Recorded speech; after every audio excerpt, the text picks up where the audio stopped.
Hello বন্ধুরা, আসসালামু আলাইকুম। আজকে আবারও একটি নতুন ভিডিও নিয়ে হাজির হলাম। আজকে আমরা শিখব জেনারেটরে কিভাবে এসি ভোল্টেজ বিল্ড আপ হয়, স্টেপ বাই স্টেপ শিখব। আজকে আমি প্রাথমিক ধারণা দিব, নেক্সট টাইম এটাকে ডায়াগ্রাম করে স্টেপ বাই স্টেপ বোঝানোর চেষ্টা করব। তারপরে আমরা প্র্যাকটিক্যাল ভিডিও দেখব। তো চলো বন্ধুরা, শুরু করা যাক। আমাদের জেনারেটরগুলোতে এক্সাইটেশন সিস্টেম হিসেবে পিএমজি থাকে। অনেক সময় পিএমজি ছাড়াও এক্সাইটেশন সিস্টেম করা যায়। তো সচরাচর আমাদের ক্যাট জেনারেটরগুলোতে পিএমজি এক্সাইটেশন সিস্টেমটাই বেশি প্রচলিত। তো পিএমজি কি? PMG permanent magnet generator. তো এই পার্মানেন্ট ম্যাগনেটটাতে অলওয়েজ একটি ফ্লাক্স সবসময় সে নির্গত করে, ফিক্সড একটা ফ্লাক্স থাকে, সে সবসময় নির্গত করছে। এই পিএমজির পাশে আমার একটা স্ট্যাটর থাকে। তো এই পিএমজিটা আমার মেন যে শ্যাফট, জেনারেটরের যে শ্যাফট, সেই মেন শ্যাফটের সাথে লাগানো থাকে।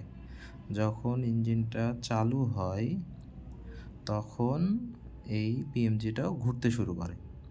তো যখন ঘুরতে শুরু করে তখন এর নির্দিষ্ট একটা ফ্লাক্স যেটা তৈরি হচ্ছিল, সে অলওয়েজ যেটা ফ্লাক্সটা নির্গত করছিল, সেই ফ্লাক্সটা যখন ঘুরতে শুরু করে এবং এই ঘূর্ণনকৃত ফ্লাক্সটা যায় এই পিএমজি স্টার্টারে যায়, যখন কাট করে তখন এই স্টার্টারে একটা এসি ভোল্টেজ তৈরি হয়।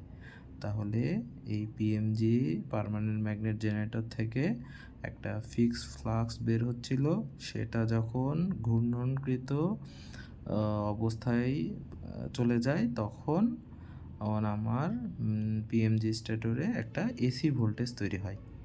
সেই এসি ভোল্টেজটা আমরা নিয়ে যেয়ে এভিআরে দিই। অটোমেটিক ভাবেই এই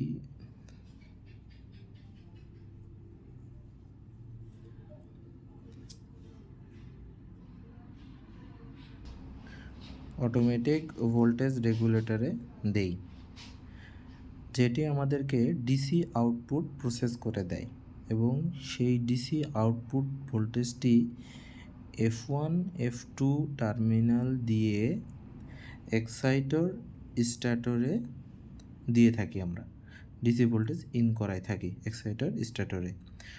যখন এক্সাইটর স্ট্যাটরে ডিসি ভোল্টেজ পাচ্ছে ফিক্সড একটা ফ্লাক্স, তখন এর আশেপাশে তৈরি হয়।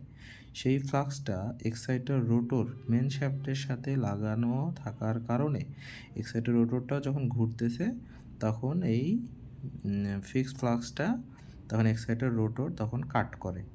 তখন ফ্যারাডের ল অনুযায়ী এই এক্সাইটর রোটরের কয়েলে এসি ভোল্টেজ বিল্ড আপ হয়।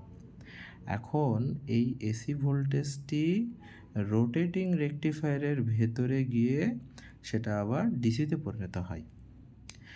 এই ডিসি ভোল্টেজটি তারপরে মেন রোটরে আমার দেওয়া হয়,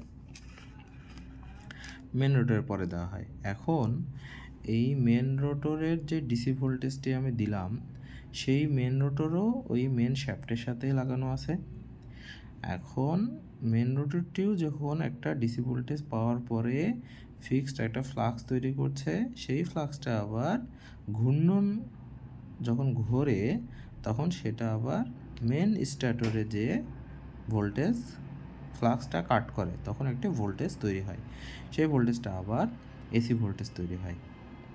তাহলে এভাবেই আমরা কয়েকটি ধাপের পরে গিয়ে মেন স্ট্যাটরে এসি ভোল্টেজ পেয়ে থাকি।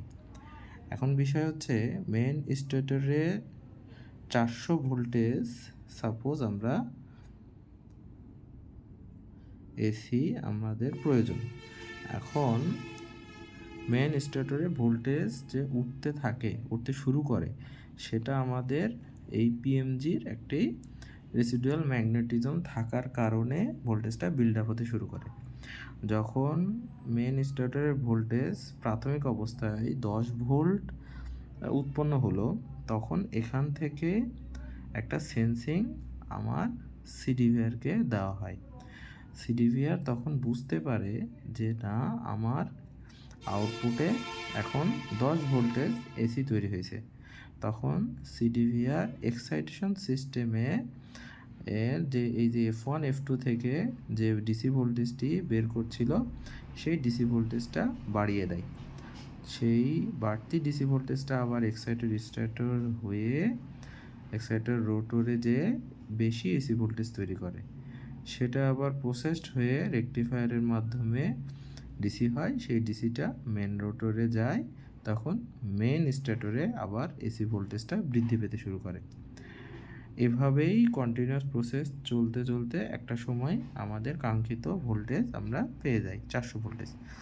যখন এই সিগন্যালটি সিডিভিআর দেখে যে আমার আউটপুট ভোল্টেজ এখন 400 ভোল্ট বা 410 ভোল্ট তৈরি হয়ে গেছে, তখন সে এটাকে বজায় রাখার চেষ্টা করে, কন্টিনিউয়াস তখন ধরে রাখার চেষ্টা করে যে এখন রেফারেন্স যে ভোল্টেজ আমার 400 ভোল্ট বা 410 ভোল্ট আমি সেট করে রাখছি, সিডিভিআরে প্রোগ্রাম করে রাখছি, সেটাকে তখন সে ফলো করতে শুরু করে। সেই মোতাবেকই সে প্রসেস করে এই ডিসি আউটপুটটি দেয় এক্সাইটেশন সিস্টেমে। তাহলে এভাবেই আমরা মেইন স্টার্টারে এসি ভোল্টেজ পেয়ে থাকি। তাহলে এরপরে ডায়াগ্রাম দিয়ে আমি সহজ করে বোঝানোর চেষ্টা করব। আজকে এতটুকুই, নেক্সট ভিডিওতে দেখা হবে।